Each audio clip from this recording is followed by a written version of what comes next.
ஏய் இந்த பக்கம் வெட்டுறா. இந்த பக்கம் போதுண்டா. கொஞ்சம் கொஞ்சமா வெட்டி குரங்கு கதை மாதிரி ஆக்கிடாத.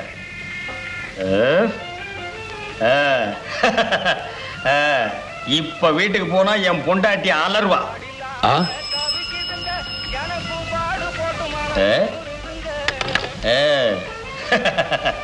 நாக்கு துருத்தி யார் அவன்? குப்புசாமி அண்ணே. டேய் வரேன்டா. சரி வாங்க. டேய் டேய் திரும்பு.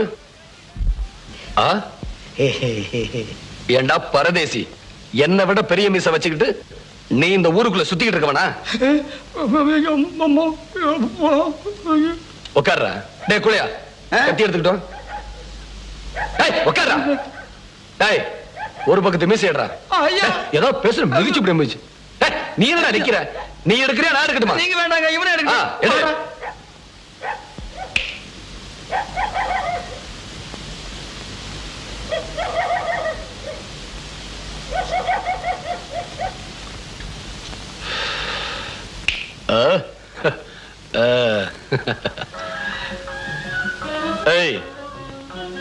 நீ இப்படியே 21 சனிக்கிழமை என்ன வந்து பார்க்கணும்.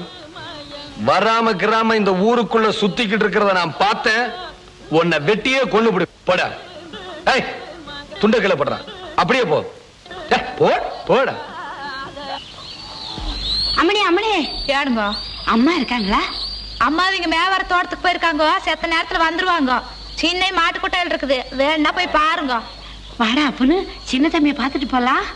ஐயோ அம்மா, அந்த ஆளை பார்க்க நான் வரல. ஏண்டா உனக்கு அறிவு என்ன கெட்டா போச்சு? அவங்க பணம் இருக்கிறவங்கடா, நாம தான் கொஞ்சம் அனுசரிச்சு போனோம். எனக்கு வேலை கிடைக்கலான்னு பரவாயில்ல, நான் வரல. டே கும்பிடுறம்மா. என்ன விஷயம்? ஆனமலை எஸ்டேட்ல இருந்து அந்த இது வந்திருக்குதுங்க. அதான் ஐயோ வாய்க்குள்ளேயே நுழைய மாட்டேங்குது. சொல்லேண்டா. இன்டர்வியூங்க. அப்படின்னு என்ன?